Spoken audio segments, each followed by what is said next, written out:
വിൽപത്രം തയ്യാറാക്കി വെക്കേണ്ടത് ഏതൊരു മനുഷ്യനും അത്യാവശ്യമായിട്ടുള്ള ഒരു കാര്യമാണ്.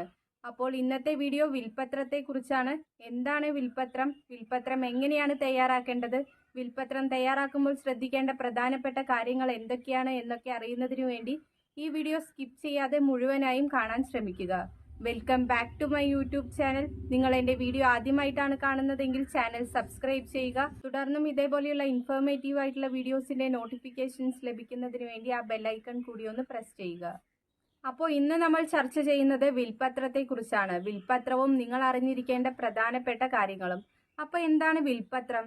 വിൽപത്രം എന്ന് പറയുന്നത് ഒരാൾ ജീവിച്ചിരിക്കുമ്പോൾ അയാളുടെ മരണശേഷം അയാളുടെ സ്വത്ത് വകകൾ ആരൊക്കെ എങ്ങനെയൊക്കെയാണ് വിനിയോഗിക്കേണ്ടത് എന്ന് എഴുതി വെച്ചിട്ടുള്ള ഒരു പ്രമാണമാണ് വിൽപത്രം എന്ന് പറയുന്നത്. ജീവിതകാലം മുഴുവൻ നമ്മൾ അധ്വാനിച്ചുണ്ടാക്കിയ സ്വത്തുക്കൾ നമ്മുടെ മരണശേഷം ആരൊക്കെ എങ്ങനെയൊക്കെ വിനിയോഗിക്കണം എന്ന് തീരുമാനിക്കാനുള്ള ന്യായമായ അവകാശം എല്ലാവർക്കും ഉണ്ട്. അപ്പോൾ ആ ആഗ്രഹത്തെ രേഖാമൂലം എഴുതി വെക്കുന്നതിനെയാണ് വിൽപത്രം എന്ന് പറയുന്നത്. ഇനി എന്തിനാണ് വിൽപത്രം എഴുതേണ്ടത്? കേരളത്തിലെ ഭൂരിഭാഗം കുടുംബങ്ങളിലും ഗൃഹനാഥന്മാരുടെ സ്വത്ത് വകകളെ കുറിച്ച് ഭാര്യയ്ക്കോ മക്കൾക്കോ അറിവുണ്ടാവില്ല. കേരളത്തിലെ പുരുഷന്മാർ ഭാര്യയോടും മക്കളോടും നിങ്ങൾ അതൊന്നും അറിയേണ്ട ആവശ്യമില്ല, എല്ലാം ഞാൻ നോക്കിക്കോളാം എന്ന് പറയുന്നവരാണ്. അതുകൊണ്ട് തന്നെ ഭാര്യയ്ക്കോ മക്കൾക്കോ ഇവരുടെ സ്വത്തുക്കളെ കുറിച്ച് യാതൊരു അറിവും ഉണ്ടാവില്ല. അപ്പോൾ അങ്ങനെ വരുന്ന സാഹചര്യത്തിൽ ഇയാളുടെ മരണശേഷം ജീവിച്ചിരിക്കുന്നവർക്ക് ഇയാളുടെ സ്വത്തുക്കൾ എങ്ങനെ കൈകാര്യം ചെയ്യണമെന്നോ എന്തൊക്കെ സ്വത്തുക്കളാണ് ഇയാളുടെ പേരിലുള്ളതെന്നോ പോലും യാതൊരു അറിവും ഉണ്ടാവണമെന്നില്ല. അങ്ങനെയുള്ള സാഹചര്യത്തിൽ നിയമക്കുരുക്കുകളും പ്രശ്നങ്ങളും ബന്ധുക്കൾ തമ്മിൽ സ്വത്തിനു വേണ്ടി തർക്കങ്ങളും ഒക്കെ ഉണ്ടായേക്കാം. ഇതൊക്കെ ഒഴിവാക്കുന്നതിനു വേണ്ടി ഒരു വിൽപത്രം തയ്യാറാക്കി വെക്കുകയാണെങ്കിൽ അത് പ്രയോജനപ്പെടും. ഈ പ്രശ്നങ്ങളെല്ലാം ഒഴിവാക്കാൻ കഴിയുകയും ചെയ്യും. ഇനി വിൽപത്രം എഴുതി വെച്ചില്ല എങ്കിൽ നിയമപരമായി നമ്മുടെ സ്വത്തുക്കൾ ലഭിക്കേണ്ട ഭാര്യയ്ക്കോ മക്കൾക്കോ അത് ലഭിച്ചു കൊള്ളണമെന്നില്ല. അതുകൊണ്ട് തന്നെ വിൽപത്രം എഴുതി വെക്കേണ്ടത് ഏറ്റവും അത്യാവശ്യമായിട്ടുള്ള ഒരു ഘടകം തന്നെയാണ്. വിൽപത്രത്തെ കുറിച്ച് സക്സഷൻ നിയമത്തിലാണ് പറയുന്നത്. സക്സഷൻ എന്ന് വെച്ചാൽ പിന്തുടർച്ചാവകാശം. ഒരു വ്യക്തി ജീവിച്ചിരിക്കുമ്പോൾ അയാളുടെ വസ്തുവകകൾ മരണശേഷം ആർക്കൊക്കെ എങ്ങനെയൊക്കെ ലഭിക്കണമെന്നുള്ള അയാളുടെ തീരുമാനമാണ് വിൽപത്രം എന്ന് പറയുന്നത്. വിൽപത്രം പ്രാബല്യത്തിൽ വരുന്നത് വിൽപത്രം ആരാണോ എഴുതി വെക്കുന്നത് അയാൾ മരണപ്പെടുന്ന നിമിഷം മുതലാണ്. ഇത് പ്രാബല്യത്തിൽ വരുന്നത് മുതൽ വിൽപത്രം ആരുടെ പേരിലാണോ എഴുതി വെച്ചിട്ടുള്ളത് അയാളിലേക്ക് ഈ വസ്തുവകകളുടെ അവകാശം വരും. അത് നിയമാനുസൃത അവകാശി തന്നെ ആവണമെന്നില്ല. അപ്പോൾ എല്ലാവർക്കും ഒരു സംശയം ഉണ്ടാവും, ഒരാൾ മരണപ്പെടുമ്പോൾ അയാളുടെ നിയമാനുസൃത അവകാശികളിലേക്ക് അല്ലേ അയാളുടെ സ്വത്തുവകകൾ വരേണ്ടത് എന്ന്. എന്നാൽ അങ്ങനെയല്ല. വിൽപത്രത്തിന്റെ നിയമപ്രകാരം അയാൾക്ക് ഇഷ്ടമുള്ളവർക്ക് വിൽപത്രം എഴുതി വെക്കാവുന്നതാണ്. അത് നിയമാനുസൃത അവകാശി തന്നെ ആവണമെന്നില്ല. അങ്ങനെ ആവുകയും ആവാതെയും ഇരിക്കാം. കാരണം മാതാപിതാക്കളുടെ സ്വത്തുക്കളിൽ മക്കൾക്ക് അവകാശം ഇല്ല എന്നുള്ള നിയമമാണ് ഇപ്പോൾ നിലവിലുള്ളത്. മാതാപിതാക്കൾക്ക് ഇഷ്ടമുള്ളവർക്ക് മാതാപിതാക്കളുടെ സ്വത്തുക്കൾ നൽകാവുന്നതാണ്. മാതാപിതാക്കളുടെ സ്വത്തുക്കളിൽ മക്കൾക്ക് അവകാശം ലഭിക്കാനുള്ള സാധ്യതയുണ്ടെന്ന് മാത്രമേ ഉള്ളൂ. അതുകൊണ്ട് തന്നെ മാതാപിതാക്കൾക്ക് ആരുടെ പേരിൽ വേണമെങ്കിലും എങ്ങനെ വേണമെങ്കിലും വിൽപത്രം എഴുതി വെക്കാവുന്നതാണ്. പണ്ട് ഹിന്ദു നിയമത്തിൽ വിൽപത്രത്തെ കുറിച്ച് പറഞ്ഞിട്ടില്ല. ഇപ്പോഴും വിൽപത്രത്തിനെ കുറിച്ച് യാതൊന്നും തന്നെ ഹിന്ദു മതത്തിൽ പറഞ്ഞിട്ടില്ല.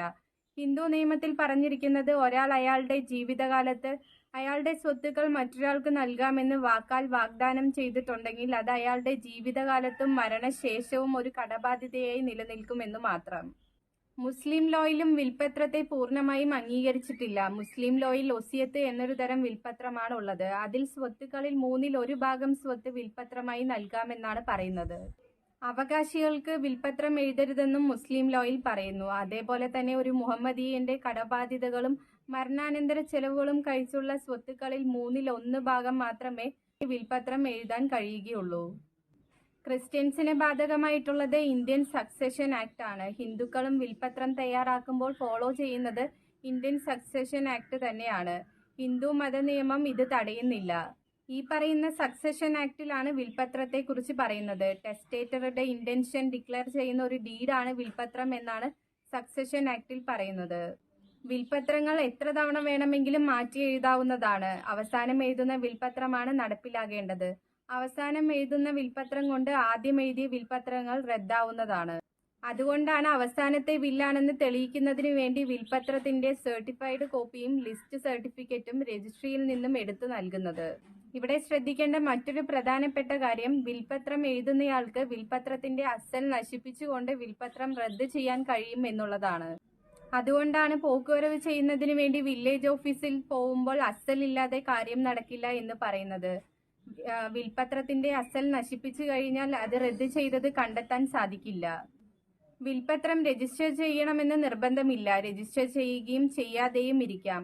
അവസാനം എഴുതിയ വിൽപത്രം രജിസ്റ്റർ ചെയ്തിട്ടില്ല എങ്കിൽ ആ വിൽപത്രം റദ്ദ് ചെയ്തത് രജിസ്ട്രി രേഖകളിൽ കണ്ടെത്താൻ കഴിയില്ല. പക്ഷേ അവിടെ അവസാനമായി തയ്യാറാക്കിയ ആ രജിസ്റ്റർ ചെയ്യാത്ത വിൽപത്രമാണ് നിയമപരമായി നിലനിൽക്കുക. അപ്പോൾ അവിടെയും ചില പ്രശ്നങ്ങൾ വന്നേക്കാം. അതുകൊണ്ടാണ് ഹൈക്കോടതി ചില ഗൈഡ് ലൈൻസ് കൊണ്ടുവന്നിട്ടുള്ളത്.